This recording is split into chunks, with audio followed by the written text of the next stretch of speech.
series, and there's a double purpose to this series. First of all, sorry? Page 57. I'm just going to start there.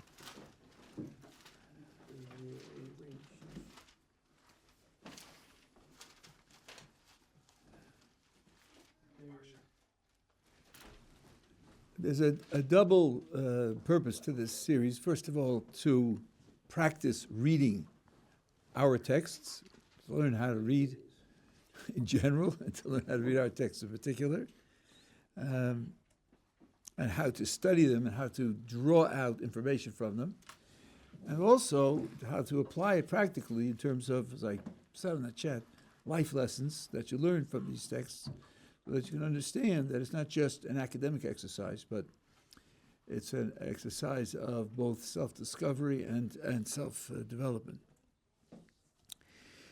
Here on page 57, it's a famous incident that took place when Abraham first came to the land of Israel. And then there was a famine, and he decided, because of the famine, to go down to Egypt. So on verse 10, it says, there was a famine in the land, and Avram descended to Egypt to sojourn there, for the famine was severe in the land. And it occurred, as he was about to enter Egypt, he said to his wife Sarai, "See now, I have known that you are a woman of beautiful appearance. And it shall occur, when the Egyptians will see you, they will say, 'This is his wife.' Then they will kill me, but you they will let live. Please say that you are my sister, that it may go well with me for your sake, and that I may live on account of you." Now, the way I would recommend you start to analyze our text is start extremely simplistically. You're 11 years old, you're sitting here with a dictionary, and you're trying to figure out what it means. You're not thinking philosophy, you're not thinking mathematics, you're not thinking history or anthropology. You're just looking at the words and trying to figure them out, figure out what they mean, and see what questions occur to you. Those questions are your starting point. Then, when you have the questions in mind, you go back and you think, well, what kind of answers could there possibly be? What questions come to your mind when you read, especially, let's take Abraham's speech in 12. I'm sorry, in 11, from 11 to the end. See now I have known. Read through it and see what questions occur to you that need to be addressed.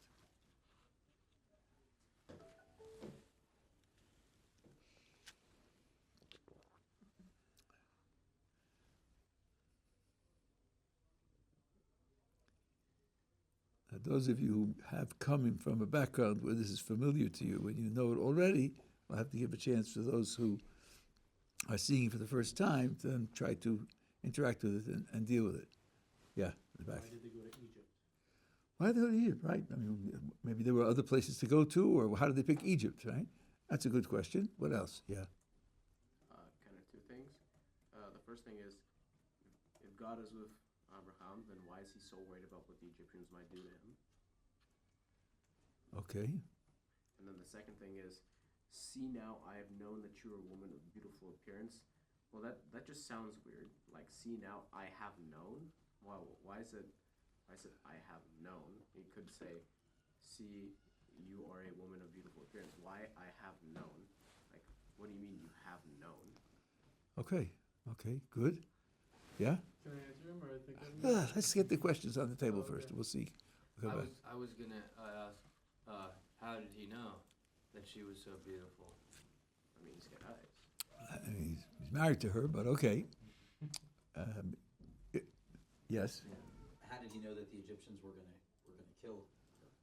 kill him and not her, just for being his wife, just for being married? Oh, well, let's ask. Okay, let's put it this way. What is in the mind of these Egyptians who are going to kill him? To have her, right. So that's why I'm not going to kill her, right? I mean, that answers itself. Why? How does he know that they're going to kill him? Okay, right. And you see, it's because they're husband and wife. right? He said, they're going to say, we're married, and therefore they're going to kill me to get you. Whereas if they're not husband and wife, then, They can have her. I mean, there's no reason for him to stand in the way. If they're brother and sister, or they're just traveling companions, or whatever it is, right? But if they're going to be married, yeah. He's implying that if they marry, the Egyptians are going to be like, okay, she's off limits, but yet they okay to murder, but not to be Oh, with her. think of that. Think of that, right? I mean, if they're married, then they're going to have to kill him to get her, right? Not just take her and leave him alive. Right? There's a lot of questions here. Now we're getting more into the scenario. What's the thought process here? There's a couple in the scenario here which are a little under the table. I'm hoping they'll come out also. Yeah. Well, how is it that if he's her husband, he can't protect her, but conversely, she can protect him if they do this lie? Because the reason he says, "Please say that you're my sister," is that it's on her to sell the story, so to speak. And that, so then my question would be, why would they not kill him? Why would they not kill him to take her just the same as a sister? You think that a sister is even less valuable to him than a wife. Okay, so we sort of answered that before. I mean, let's think again. If they want her, let's say they're very impressed by her and they want her, right? If they're husband and wife, she's a married woman. So that's got to be reconciled somehow. If they're brother and sister and they want her, why would they have to kill him? Maybe he won't oppose it. Maybe he'll be happy that she'll be married to an Egyptian. Who knows, right? But if they're husband and wife and they want her, he's standing in the way. One way or another, he's standing in the way, right? Yeah. Being said that Abraham was a prophet, why was he so scared of the Egyptians when, like, complaining? When showing fear that if he shows his wife, then he's going to get lynched. Okay, similar to the way it says, someone asks if God is with him, then why is he afraid of that? Okay, I think that's a good question. Yeah. Why did God create the family in the first place? Oh, okay. That's further back. Okay, good. I mean, this is not an obvious question, but it's the kind of question that needs to be asked. There's no question about it, because nothing happens by accident. It didn't happen that there was a famine, and often Kodesh Baruch Hu makes a famine in order to provoke certain things to happen, because he wants them to happen. And I think that's a very important point, yeah. Why did this only come to mind as he was about to enter Egypt? Shouldn't he have thought about this before?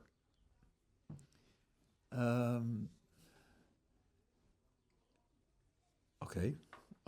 It's a fair question. The question I'm looking for, no one has thought of yet. There's something funny about this, the way Abraham puts the proposition. Was it? Can I say it, or you want to? What isn't there something with Abraham? How is he presenting this to Sarah? She must do it. Say again. She must be doing. He wants her to do something, right? He said Why does he want her to do it? He doesn't want to do it. Because he doesn't want to die, right? Maybe because they won't believe him if he says it? Well, it isn't recorded whether he'll say it or not. I think we could take for granted that he'll say it, but he wants her to go along with it. Why wouldn't she go along with it? Well, who knows? But he wants to ensure that she won't be caught by surprise and have to make a decision and be confused. He wants to set it up, right? But again, how does he present this to her?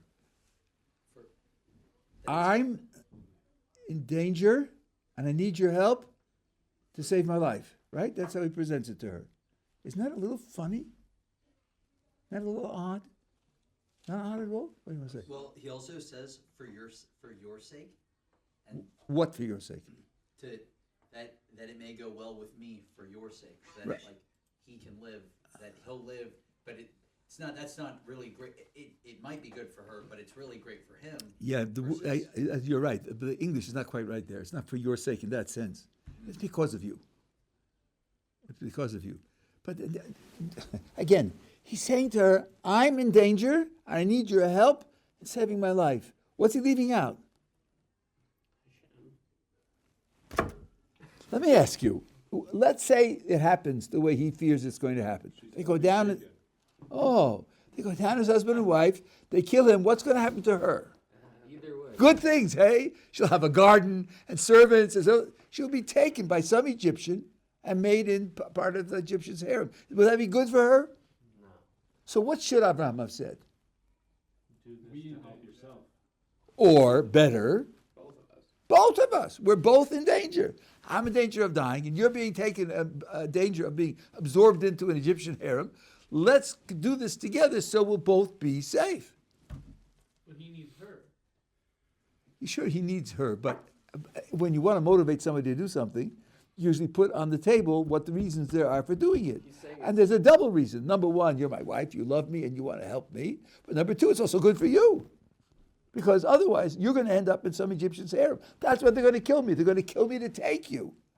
Why does he mention only the side that I'm in trouble, I need you to help me? Yeah. He didn't want to put in a way that it maybe doesn't scare her, or I'm scared. I mean, he says I'm going to get killed. That's just, that would be scary for her. thinking about her own death. Like But she's not going to die. She's not in danger of dying. But like the It's on the surface, right? They're going to say, we're married, they'll kill me. Wait, Right. is this before the whole episode with Avimelech, or? No, that's much later. Oh, this is That's later. a repeat. That's a repeat, Oh, much okay, later. I was- Yeah. Yeah. So, could it be that Avram is not confident that he's doing what Hashem wants him to do by going down to Egypt? Therefore, And therefore, this whole event that he's thinking is about to transpire, yeah. potentially that he maybe didn't even have in his mind until he was about to get there, was, wait a second, I'm not necessarily doing the right thing here. Hashem told me to go to his chosen land, and because of the famine, I'm going somewhere else. And realistically, this whole scenario might play out here, and it's going to be my fault. So therefore, I need you to do this for me, so I can be saved on account of you, on your merits, because I might not be doing something where I can rely on my own merits. I think that's all what you say is true, but it doesn't explain why he doesn't add to that also that the thing he's trying to avoid will have bad consequences for her. What if it won't? He doesn't want to say it's going to happen. He's like, I trust you. Like, on your merits, this is going to work out. Maybe. I don't know. No. He mentions the fact he's going to get killed, right? It's not coming out coherently, yeah. Is his speech some sort of lesson on the nature of men and women and how we're supposed to talk to one another? Well, I think it's really going to be a lesson in spouses. And I will show you that what's going on here from Abraham's side is another incident in which the exact same thing goes on from her side. Let's try to work this out in interpersonal terms. Suppose he says it the way I'm suggesting. Listen, Sarah, we're both in trouble. I'm in trouble because they're going to kill me, and you're in trouble because you know why they're going to kill me? They're going to kill me so they can take you into an Egyptian harem. So look, here's something we can do that's good for both of us. We'll say that we're brother and sister, and that way we'll avoid this outcome. Suppose he says it that way instead of what's written in the text. What effect does the addition have of saying this is for your sake also? She could decide to do it for herself, not for him. Yes, she could. That's part of it. But let me draw it out in a more extreme case. Leave Avram and Sarah on the side. I look at you and I say, you know something? You're in a situation where I have advice for you that will make your circumstances much better. Listen to me, and I'll tell you what to do. And I give you advice, and indeed, it's valuable advice, and it really enables you to improve your circumstances. What's your relationship to me now? I need you. Strengthen. Aren't you indebted to me? Aren't you indebted to me? I volunteered you something that made your circumstances better. You owe me. If you're any kind of moral person, you're in debt to me. You look forward to an opportunity to pay the debt back. If I ever ask you for a favor, I have a leverage in you. By the way, in an older form of English, if A would ask B for a favor, B would answer, happy to Oblige. oblige. What does that mean, happy to oblige? And when A does it for B, B says, much obliged. Well, obliged, obligation. So That's right. So I say happy to oblige means I'm happy to put an obligation on you by doing the good thing for you that you want. So is this like the reverse of what's happening right here with Avram and Sarah? Is he saying that he will be obliged to her? Yes. He's saying that he'll be obliged to her when the truth is there'll be a mutual obligation because what he's doing is good for him and for her. Why does he One second. Let's work this out, right? Really what he's doing is something that's good for him and for her, and her participation is good for him, right? But he isn't mentioning the fact that he's doing something good for her because that puts an obligation on her. She's indebted to him. She's a debt of gratitude to him. He doesn't want to do something that will force a debt of gratitude on her. And therefore, he doesn't mention it. He doesn't mention that aspect of the situation, which is a real aspect of the situation. He doesn't mention it because he doesn't want to make her indebted to him for what he's doing. It's a gift to be able to do a favor for someone without the other person realizing they're doing them a favor so that they don't end up indebted to you. It's a life skill. Desta writes about this. I'll give you an illustration in a moment. But that's part of what's going on here, and it's part of the kind of interpersonal interaction that we're talking about. Yeah. How could she be indebted to him for this? If marriage is supposed to be, you're now one person, right? Isn't it like, saving your, like, how can we, like, if I do something, if I save my wife's life, right? If she's about to fall off a cliff and I pull it off, I'm not going to hold it over her like she owes me necessarily. You're not going to hold it over her, but as I said before, if I do you a favor and I give you advice and it improves your situation, even if I don't say, wasn't I nice to you, and treat me nicely and so forth and so on, but you as a moral person know that you're indebted to me. Yeah, it's true, but the relationship between us is different. It's not like husband and wife, right? It's more, husband and wife is more like, I'm saving you for my sake. I'm practically doing myself a favor. Oh no, that's not husband and wife. That's not husband and wife. That means, I marry you because of what you're going to do for me? No, it's not that. On the contrary, husband and wife is where you see the world through the other person's eyes also, and you treasure what's important to them as much as you treasure what's important to you. You're not saving her that she'll serve him continuously and he won't lose her service. That would not be real husband and wife at all. Real husband and wife is, your death would be a tragedy and I'm going to stop it. But still, but that doesn't mean that there's no indebtedness. If I look at you and I see that I can help your situation, and I say, one of the things I want to do in the world is make the world a better place.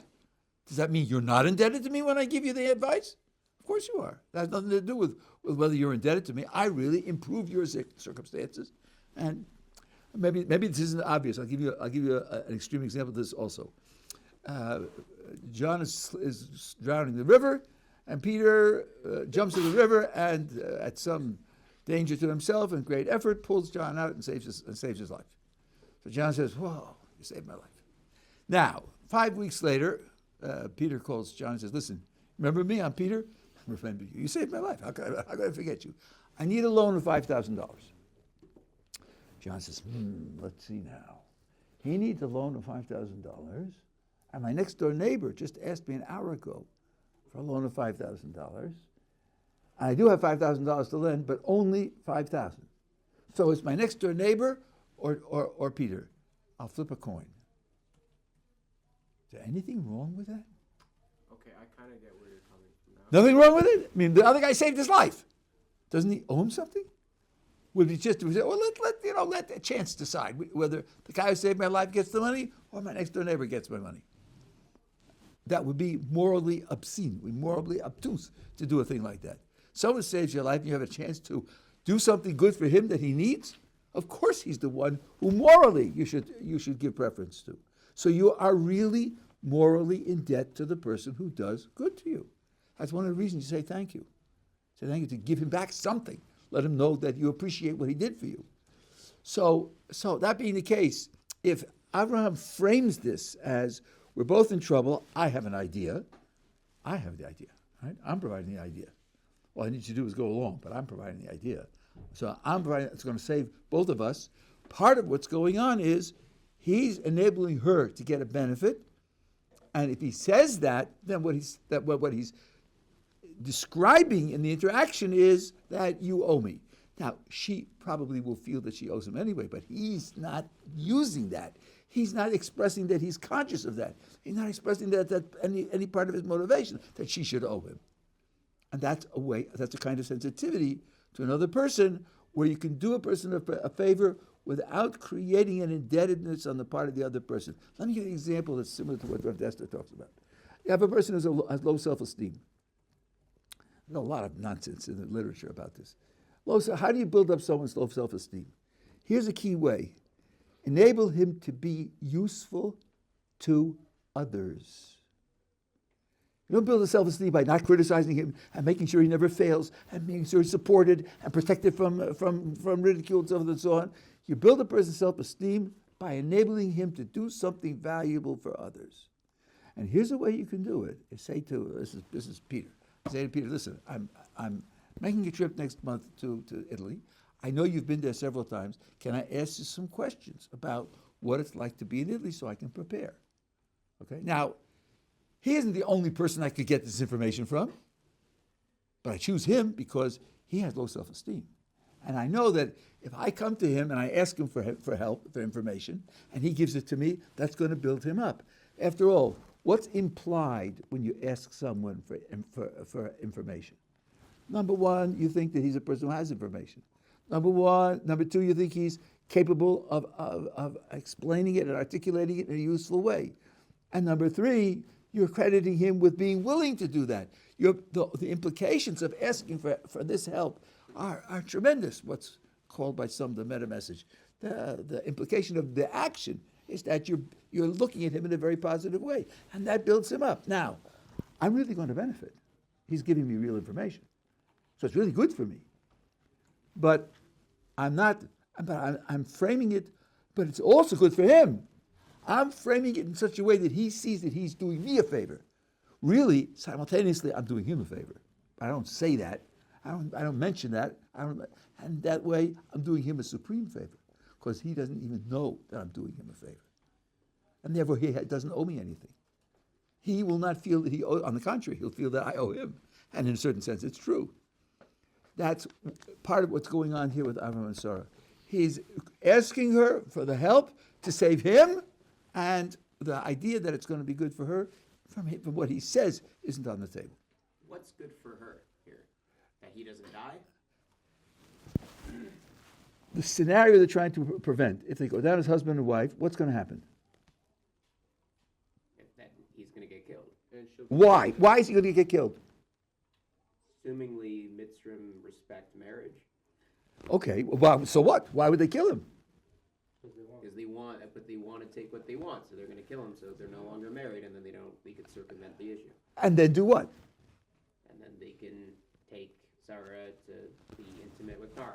Okay, so is that good for her? No. No. That's the outcome for her that he's preventing, right? Which was a gigantic benefit for her also, right? But that's not on the table. He doesn't say that. Right. Okay. Rabbi, I have a question though. So what would make Abraham think that they wouldn't just take her anyway, regardless of whether he says he's married to her or not? I mean, we see, like, next line we see pretty soon in the Torah that Pharaoh sees her and they decide to take her anyway, even though she says that Abraham is her brother. So why did That's not even though. Right? There's no even though there. He is assumed to be brother-in-law of the king. Everybody would give his house and horses to be brother-in-law of the king.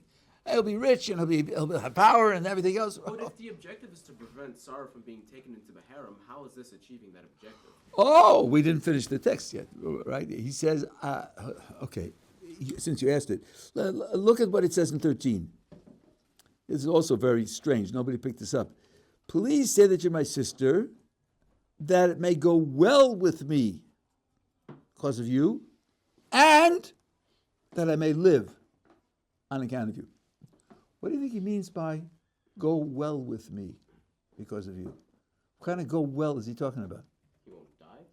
That's the next half of the sentence. And in addition, that I may live. So go well is not living.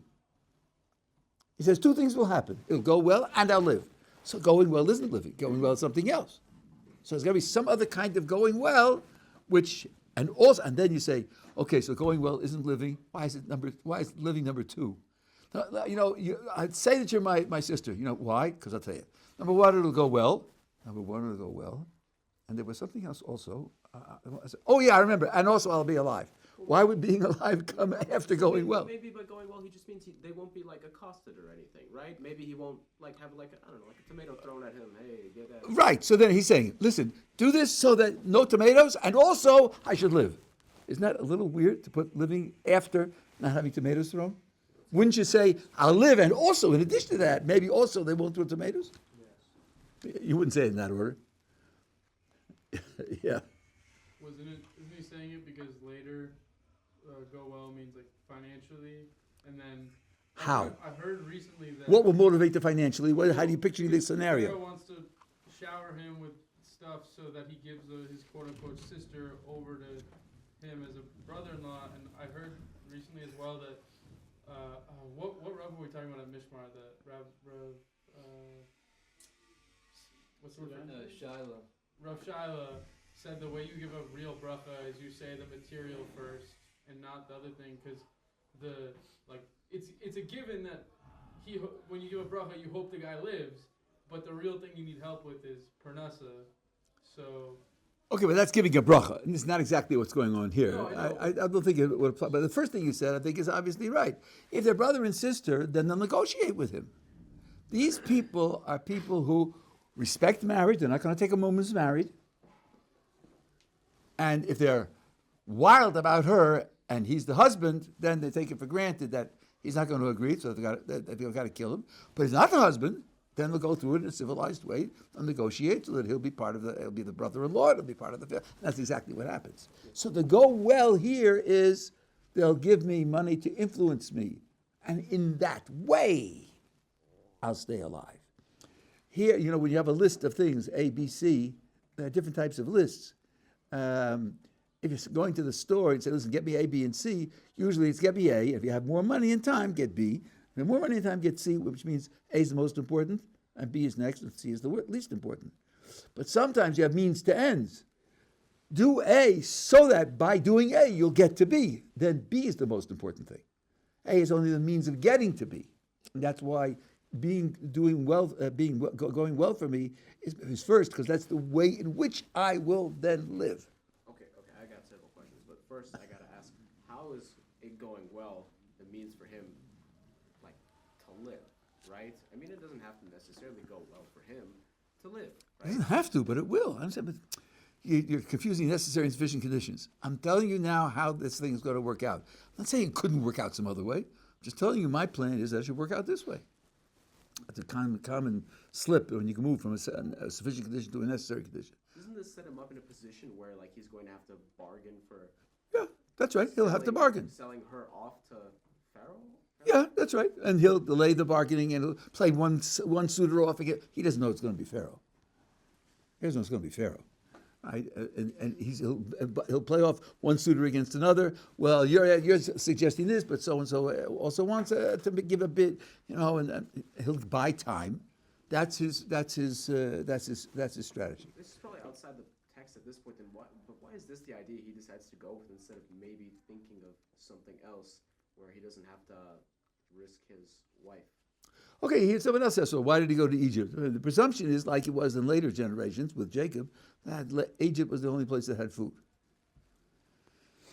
which happened, in his time, in the back.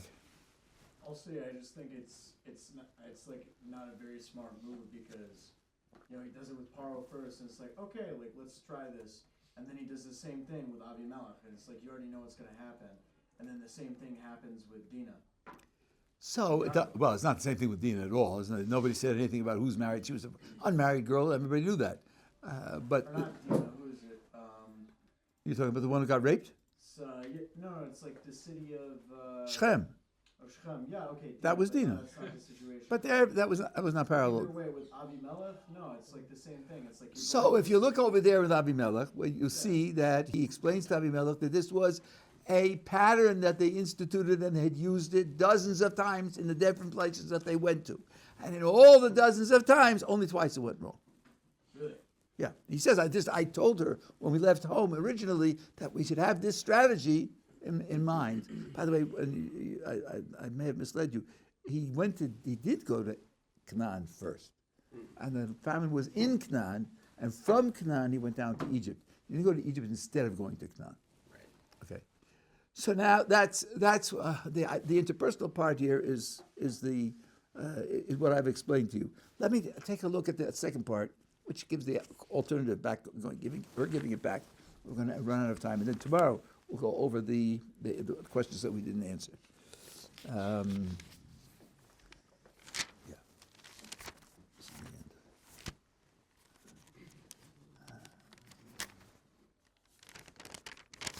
Sorry, Rabbi. Let me just find this passage.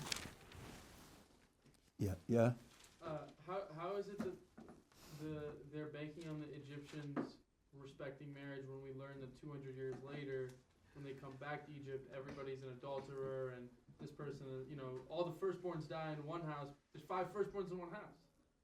So we learn later that the Egyptians don't respect marriage. Well, 200 years is a long time in a society, and things can and things can change. This is what Abraham understands them to be. I don't know how to explain the difference in the. Take a look at page 71.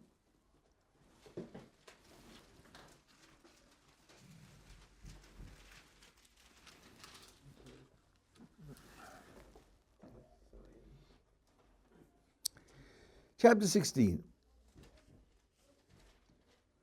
Now Sarai, Avram's wife, had borne him no children. She had an Egyptian maidservant whose name was Hagar. Sarai said to Avram, "See now, Hashem has restrained me from bearing. Consort now with my maidservant. Perhaps I will be built up through her." Just those 2 verses. What do you hear in Sarah's condition and words? So to draw a parallel between this verse and the verse we just looked at earlier, it seems that the way they phrase, what they said, instead of making it seem like they're doing, like, for example, in this verse, Sarah is making it seem like she's not the one doing Abraham a favor, but he's the one doing her a favor, right? So she sort of releases him almost from that obligation. She makes it like less of a debt, and he did the same thing in the last. Okay, but one. where is the favor that she's not expressing? In the case of Abraham, he's really doing her a favor, but he's not mentioning it because he doesn't want her to be saddled with a debt of gratitude because of the favor he's really doing to her. Where is the favor that he's really doing, that she's really doing to him? Yeah. So he wouldn't have slept with her before. It wasn't like they slept with their maidservants, right? Right. So he wouldn't have had kids and passed on his line. So Sarah allowing him to sleep with Hagar and have children is the favor she's doing. How do we know that that's in her mind? She says Where does she say it? She says that I can't have kids, so sleep with my maidservant. That is implied. Keep going. And what? And what? And perhaps I will be built up through her. Where does he come in? Well, he has to sleep with her. But what's it got to do with him? You're crediting her with a motivation to provide him with an heir. Mm-hmm. But it's in there. It's in the words. You're just not seeing it. Consort now with my maidservant? No, that's so she can be built up through her. But you're skipping the first verse because it's very insignificant and very prosaic. It doesn't mean anything, right? What does the first verse say? Now Sarai, Abram's wife, had borne him no children. Sarah's wife, what? Sarah, Abram's wife, had borne him no children. What does that mean? She owes him kids. Why say it that way? Just say she has no children.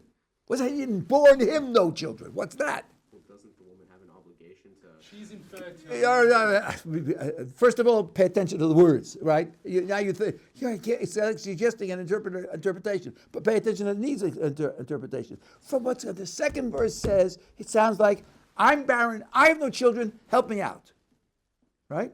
To him. But the first verse says, she saw, right? No, she had borne him no children. In her mind, the problem is, I didn't give him a child. That's the problem in her mind. She doesn't speak her mind. She says, I'm a woman, I have no children. It's terrible. Like Rachel says to Yaakov, if you don't give me children, I'll die. That's a woman saying, I want to be a mother. So now, what does she present to Avraham? I want to be a mother. Please do this so that I'll be a mother. It's not that you're going to have an heir through Hagar.